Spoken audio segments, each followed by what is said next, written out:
정읍의 한 마을 쉼터 공사 현장에서 사고가 발생해 작업자 2명이 잔해에 깔렸고 1명이 숨졌습니다. 정읍시는 보조금이 들어간 사업임에도 책임에서 한 발 물러서는 입장을 보이고 있습니다. 부안과 고창을 연결하는 해상교량 노을대교 건립이 추진되고 있습니다. 하지만 대교를 왕복 2차선으로 우선 착공해야 한다는 쪽과 처음부터 4차선으로 확장 조성해야 한다는 주장이 맞서고 있습니다. 전북 서부 지역의 폭염특보가 경보로 격상됐습니다. 기상청은 최고 체감온도가 35도 내외로 오르는 곳이 있다며 온열 질환에 유의할 것을 당부했습니다. 신정읍, 신계룡 성전선로 입지선정위원회 결정을 멈추도록 한 법원의 가처분 결정이 2심에서 뒤집혔습니다. 대전지방법원은 절차상 하자가 있었다는 주민들의 주장에 대해 결의를 무효로 볼 정도의 중대한 하자는 아니라고 판단했습니다.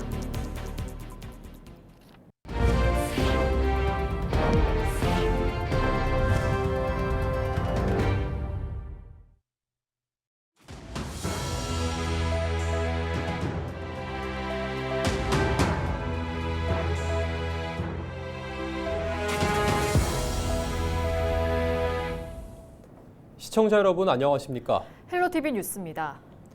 21일 정읍의 한 마을 쉼터 공사 현장에서 기둥이 갑자기 무너지는 사고가 발생했습니다. 작업자 2명이 잔해에 깔렸고 이 가운데 1명은 안타깝게도 끝내 숨졌는데요. 사고 원인을 두고 경찰과 노동당국이 조사에 나선 가운데 정읍시는 보조금이 들어간 사업임에도 책임에서는 거리를 두는 모습을 보이고 있습니다. 정명기 기자가 보도합니다. 건축자재를 실은 트럭이 마을 정자 앞에 멈춰서 있고 그 뒤로 작업자들이 분주하게 움직입니다. 그런데 잠시 뒤 정자 기둥이 기울더니 지붕과 함께 무너져 내립니다. 현장은 순식간에 아수라장이 됐고 경찰과 119 구조대원들이 급히 출동해 구조 작업에 나섰습니다. 낡은 기둥에다가 붙여놓고 때려야 되는데 그 빼는 순간에 무너져가지고. 정읍시 고부면의 한 마을 정자 개보수 공사를 하던 중 작업자가 깔렸다는 신고가 접수된 건 어제 오후 2시 20분쯤. 기둥을 새로 바꾸던 중 발생한 사고였습니다. 무너진 정자 주변입니다. 이곳에는 나무와 콘크리트 파편들이 어지럽게 흩어져 있습니다. 소방당국이 구조 작업을 이어간 끝에 작업자 2명은 구조됐지만 60대 남성 1명은 매몰된 채 발견돼 결국 숨졌습니다. 다른 1명도 크게 다쳐 병원으로 옮겨졌습니다. 개보수 공사하는 정자였어요. 보수하다가 축이 무너진 거죠. 이번 공사는 정읍시가 1,800만 원을 지원한 모정 보조금 사업입니다. 하지만 마을에서 직접 계약한 보조사업 형태로 정읍시는 직접 관리 감독하거나 중대재해처벌법 적용 대상은 아니라는 입장입니다. 시에서 관리 감독할 수 있는 권한이 직접적으로 없는 사업이어서 보조사업은 그리고 시에서 직접 발주한 사업도 아니라 해가지고 일단 대상이 아닌 걸로 저희는 그렇게 판단을 했는데 그렇더라도 지자체가 예산을 지원하고 사업을 승인한 만큼 공사 내용과 안전성에 대한 책임에서 완전히 자유롭다고 보기에는 어렵다는 의견도 나옵니다. 아무래도 책임 때문에 누가 무슨 책임이냐고. 경찰과 노동당국이 사고 원인과 안전관리 문제 등을 조사 중인 가운데 공공사업의 책임 범위와 안전관리 기준에 대한 재점검도 필요해 보입니다. 헬로티비 뉴스 정명기입니다. 부안과 고창을 연결하는 8.86km의 해상교량인 노을대교 건립이 추진되고 있는데요. 하지만 대교를 왕복 2차선으로 우선 착공해야 한다는 쪽과 처음부터 4차선으로 확장 조성해야 한다는 주장이 맞서고 있습니다. 이나라 기자입니다. 1시간 넘게 돌아가야 했던 부안과 고창을 단 10분 만에 오가게 할 수 있는 노을대교. 지역 수건이지만 공사비 부족으로 시공사 선정이 4차례나 무산되면서 총 사업비가 4,217억 원으로 증액됐습니다. 하지만 정작 주민들이 요구한 왕복 4차선이 아닌 2차선으로 건설될 예정입니다. 이에 대해 부안군은 전북 정치권의 영향력이 커진 지금 노을대교를 4차선으로 다시 추진해 서해안권 관광명소로 조성해야 한다고 주장합니다. 과거 정부는 2차선으로 하려고 했습니다. 그러나 저는 2차선 가지고는 관광형 다리가 될 수 없다고 생각하고요. 꼭 4차선 다리로 해서 관광형 다리로 만들려고 노력하고 있습니다. 부안군과 고창군은 노을대교 조성에 맞춰 대규모 관광 사업을 구상하고 있습니다. 또한 새만금 개발과 맞물려 통행량도 크게 늘 것으로 보고 있습니다. 그러나 고창군은 사업이 오랫동안 지연된 만큼 노을대교를 계획대로 내년에 착공해야 한다는 입장입니다. 설계를 4차선으로 바꿀 때 예비 타당성 조사를 새로 받아야 해 사업이 또다시 표류할 수 있기 때문입니다. 노을대교의 2차선, 4차선 문제는 4차선 하는 게 너무너무 맞죠. 근데 현실적으로 이게 굉장히 통과시키기가 어렵습니다. 우선은 좀 2차선으로 좀 만들어 놓고 교통량이 많아지면 또 하나의 선로를 해상교량을 옆으로 쌍립해서 좀 세우는 방법으로. 최근 김윤덕 의원이 국토교통부 장관 후보로 지정되는 등 전북 지역 현안 해결에 힘이 실리고 있는 상황. 하지만 교량의 규모와 착공 시점 등을 두고 부안과 고창이 입장을 좁히지 못하면서 노을대교가 또다시 논쟁의 다리로 멈춰설 우려도 커지고 있습니다. 헬로티비 뉴스 이나라입니다. 고창 등 전북 서부 지역의 폭염특보가 경보로 격상됐습니다. 기상청은 22일 오전 10시를 기점으로 고창과 김제, 정읍 등 전북 6개 시군에 폭염경보를 발효했습니다. 또한 전북 모든 지역에 폭염특보가 내려졌고 최고 체감온도가 35도 내외로 오르는 곳이 있다며 온열 질환에 유의할 것을 당부했습니다. 신정읍, 신계룡 손전선로 입지선정위원회 결정을 멈추도록 한 법원의 가처분 결정이 2심에서 뒤집혔습니다. 대전지방법원은 주민들이 한국전력을 상대로 낸 지난 가처분을 취소하고 모두 각하하고 지난 2월 1심에서 받아들여진 결정을 취소했습니다. 법원은 위원 선정 과정에 절차상 하자가 있었다는 주민들의 주장에 대해 결의를 무효로 볼 정도의 중대한 하자는 아니라고 판단했습니다.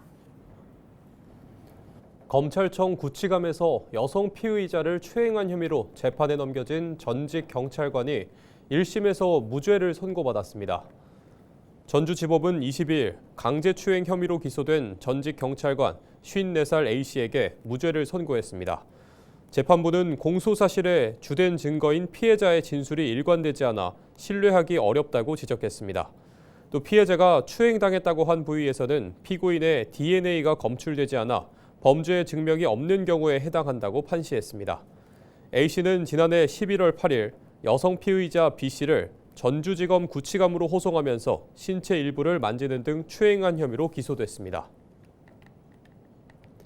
대출을 빌미로 명의를 빌려 휴대전화를 개통하고 단말기 대금을 가로채는 일명 휴대폰 깡으로 통신사로부터 수억 원을 가로챈 30대가 경찰에 붙잡혔습니다. 정읍경찰서는 사기 피해를 접수하고 9개월에 걸친 수사 끝에 범행을 증명해 30대 A씨를 검거하고 구속했다고 밝혔습니다. A씨는 지난 2022년 3월부터 대출 희망자 300여 명의 명의로 휴대전화를 개통한 뒤 통신사를 속여 단말기 대금 6억 5천만 원을 가로챈 혐의를 받고 있습니다. 양식 면허가 만료돼 폐업한 고창심원 만돌 어촌계가 지주식김을 다시 생산할 수 있도록 제도가 개선됐습니다. 고창과 정읍을 지역구로 둔 윤준병 더불어민주당 국회의원은 21일 열린 국무회의에서 양식산업발전법 시행령 일부 개정안이 의결돼 여건 변화에 맞춰 협동 양식업 수신 범위를 조정할 수 있게 됐다고 전했습니다. 윤 의원은 지난해 국회 농해수위 국정감사에서 한국수력원자력 관계자를 증인으로 채택해 관련 법이 개정되면 김 양식어장 면허 부여에 동의하겠다는 답변을 받아낸 바 있습니다. 전북특별자치도는 민생회복 소비 쿠폰 1차 신청일에 18만 3,043건이 접수됐다고 밝혔습니다. 이는 1차 지급 전체 규모의 12.7%로 지급 방식별로 신용 체크카드 신청이 9만 5,418건으로 가장 많았습니다. 소비 쿠폰 1차 신청은 오는 9월 12일 오후 6시까지 온오프라인으로 하면 됩니다. 신청 첫 주에는 출생연도 끝자리를 기준으로 요일별 신청 방식이지만 둘째 주부터는 구분을 두지 않습니다.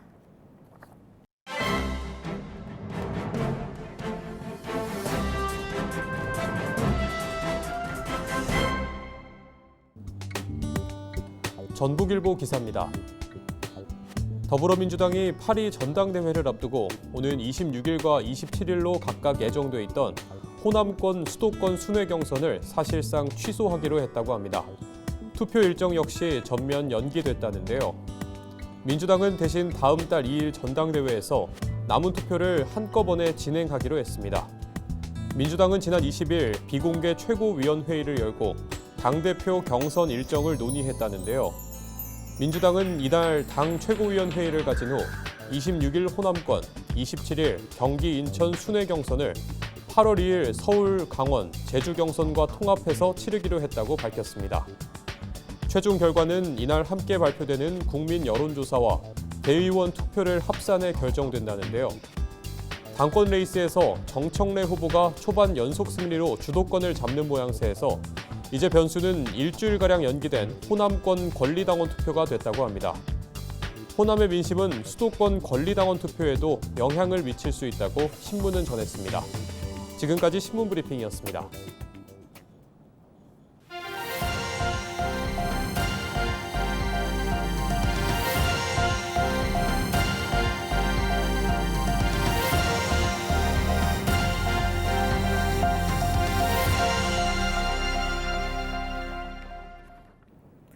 고창군과 LH가 고창터미널 도시재생 혁신지구 사업을 공동으로 시행하기 위해 업무 협약을 맺었습니다. 이에 따라 고창군은 터미널 복합 건물을, LH는 터미널 맞은편에 213대 임대아파트 건립을 각각 추진할 예정입니다. 청년과 신혼부부를 위한 고품격 주거 공간을 마련하고 새로운 복합문화터미널과 연계해 도시의 활력을 높여가겠습니다. 제54회 문화체육관광부 장관기 전국 학생 사격대회가 오는 25일까지 닷새 동안 열립니다. 임실군 청옥면에 있는 전북특별자치도 종합사격장에서 열리는 대회에는 230개 팀, 1,700여 명의 선수들이 참여합니다.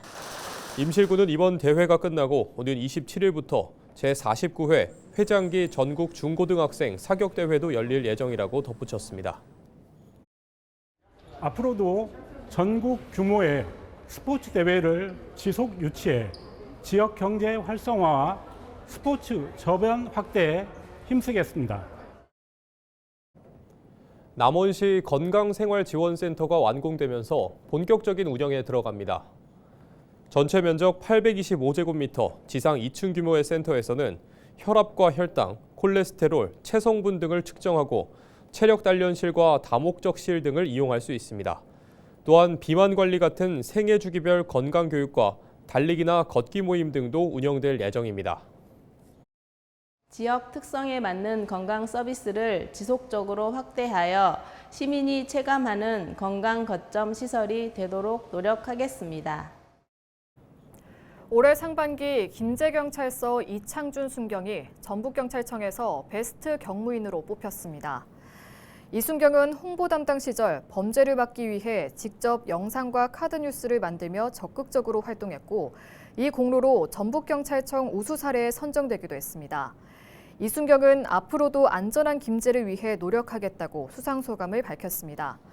박승준 김제경찰서장도 직원들의 역량을 높여 더 나은 김제경찰서와 김제를 만들기 위해 노력하겠다고 말했습니다. 순창군이 미취학 아동부터 고등학생까지 이용할 수 있는 물놀이장을 오는 26일부터 8월 9일까지 무료로 운영합니다.